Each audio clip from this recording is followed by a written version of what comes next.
and welcome back to my doll collecting channel. Today we're going to do a deep dive into A Girl for All Time.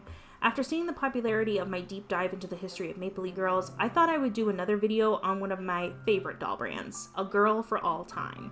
But first, what is A Girl for All Time? A Girl for All Time is a line of dolls from the United Kingdom which follows a family of dolls throughout different times in British history. These dolls are 16 inches tall and have articulation in both their arms and knees. Therefore, they are smaller than Maple Leaf and American Girl 18-inch dolls, but are larger than the 14-inch Welly Wisher size dolls. The doll line was created by Frances Kane and was debuted in the London Toy Fair in 2012. According to an article on their website titled The Story of a Girl for All Time, 9 Years Down the Road, Frances Kane states the reason for creating the company as follows. I wanted to start making dolls after seeing the discrepancy in quality between what my daughter was playing with versus my son. I firmly believe in all toys are for all children. However, the toys that my daughter happened to be leaning towards were probably considered more traditional girl toys, dressing up, arts and crafts, and dolls. The toys within the category just didn't have the same educational or active play qualities that I thought were important for a child's development. The market didn't seem to present as much of a learning opportunity for my daughter, which I wanted to change. That's why Your Historical Girl was launched with learning in mind, so that every child who enjoys this type of play can have the same opportunities as others. The dolls stand at 16 inches tall and have articulation in both their arms and knees. Their eyes do not close, and don't quote me on this, but I'm pretty sure the dolls have wigged hair instead of rooted because I have seen people customize them. According to the US site, they cost around $114 to $124. I think I mentioned the dolls were around $200 Canadian in a different video, but I think I was looking at the UK website, but the conversion rate from the American website for Canadians should be around $175, so they are a bit more expensive than American Girl dolls. Currently, they have two doll lines, Your Historical Girl, which is dolls inspired by British history, and Your Modern Girl, a line of dolls that live in the present day. For Your Historical Girl, there is Matilda, the Tudor Girl, Eleanor, the Elizabethan Girl, Lydia, the Georgian Girl, Helena, the Regency Girl, Amelia, your Victorian Girl, Clementine, your 1940s Girl, and Sam, your 1960s Girl. For the modern dolls, there's Maya, Max, Nisha, and Bex for modern dolls.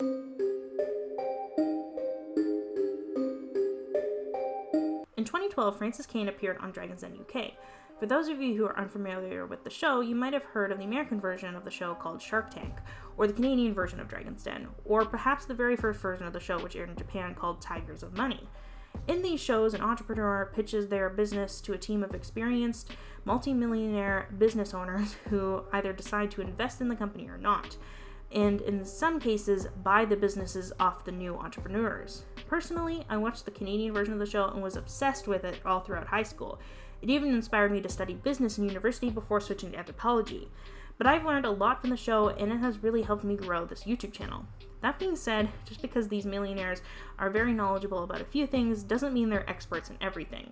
And then in the case of Girl for All Time, I feel like they didn't accurately judge the product or company. But nevertheless, here are some of the criticisms. One of the criticisms was their appearance, saying their eyes were too intense and they were creepy looking. But I mean, some people are creeped out by dolls, but hey, it's America, so you have the right to be wrong. I hope you understand that that was a joke because the doll company is from the UK and I'm from Canada, so yeah. Another criticism from the Dragons was the dolls were too realistic and too focused on history. They didn't like how they weren't smiling and didn't have sleepy eyes, which were eyes that close when you lay them down. Now, in my opinion, personally, I've always loved how the dolls look. I believed I first heard of them in 2012 when they released their first doll, Matilda, the Tudor Girl. I found out about these dolls through a giveaway from the website dolldiaries.com. I remember really wanting to win, but sadly I didn't. But I really liked how these dolls looked as a 12-year-old, which I think is just above their target market. I felt like the covers of the books were so beautiful and the colors in the entire collection were very appealing and, dare I say, aesthetic. So the criticisms that children wouldn't like these dolls certainly didn't apply to me. Also, by stating children's toys need to smile is giving me the same weird vibes as when guys tell women to smile. Like, I wonder if this is another example of why we need feminism in the 21st century. Like, women don't need to be friendly all the time in order to be respected. As a child, I was drawn to characters like Eeyore, or Misery from Ruby Gloom, or Wednesday Addams, where the characters didn't show a typical emotion that we normally see. Overly happy characters as a child made me feel really uncomfortable. But that being said, I honestly don't think these dolls are overly gloomy or creepy. But as always, you are welcome to your own opinion, which I'm sure you will leave in the comment section below. There will be a link in the description if you want to watch the full Dragon's Den clip. I just can't include it in this video because of copyright.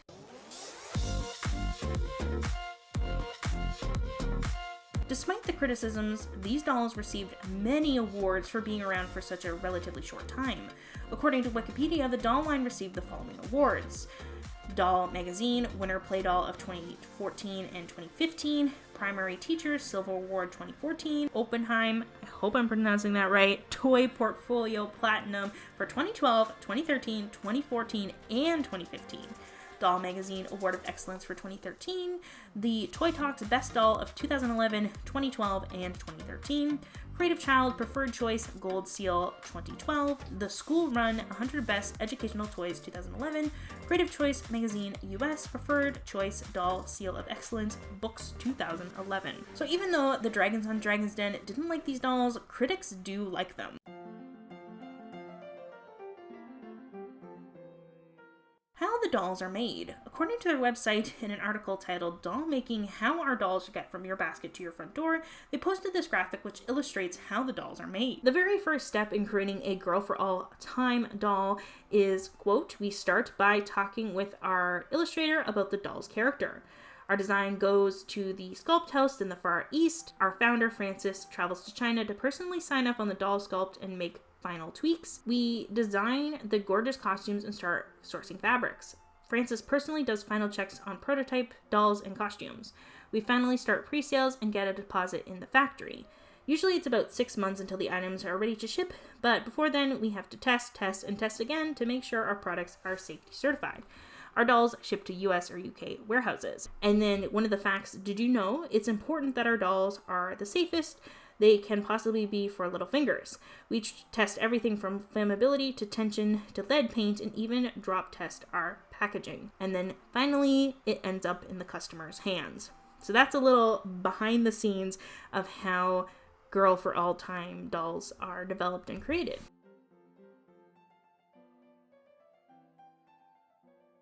In a video posted to the Girl for All Time YouTube channel, Francis Kane mentioned working on creating minimal plastic in the packaging for the dolls. There was an article posted on their website titled "How We're Reducing Our Carbon Footprint in 2022.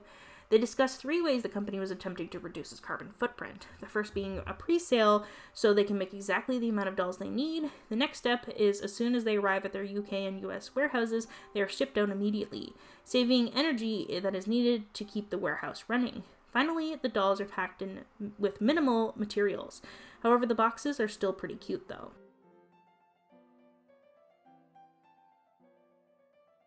And often when I do these deep dives, people have questions about doll brands surrounding diversity. Girl of All Time discusses this in a blog post titled "Why is Doll Diversity Important?" In the article, it mentioned in their contemporary line they have dolls from various different backgrounds, including South American for the doll Max, East Asian for Nisha, and Afro-Caribbean for Bex. As mentioned briefly in the article, and as I have mentioned numerous times on this channel, dolls reflect society, and by having dolls that accurately represent our world adequately prepares children for the real world, and by having dolls that only look like your child reinforces the idea that they are normal or the standard. But by having many dolls of different backgrounds, you can prepare them for when they meet people that are different from them, not only in the workplace, but also right now in the schoolyard.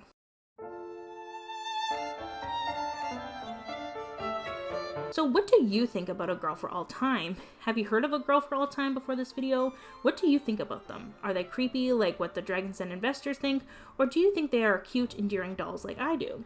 Leave a comment in the comment section below. Also, if you want more deep dives into videos like this, make sure to subscribe and follow my Instagram for more dolls news and updates. Thank you so much for watching, and I'll see you all next time.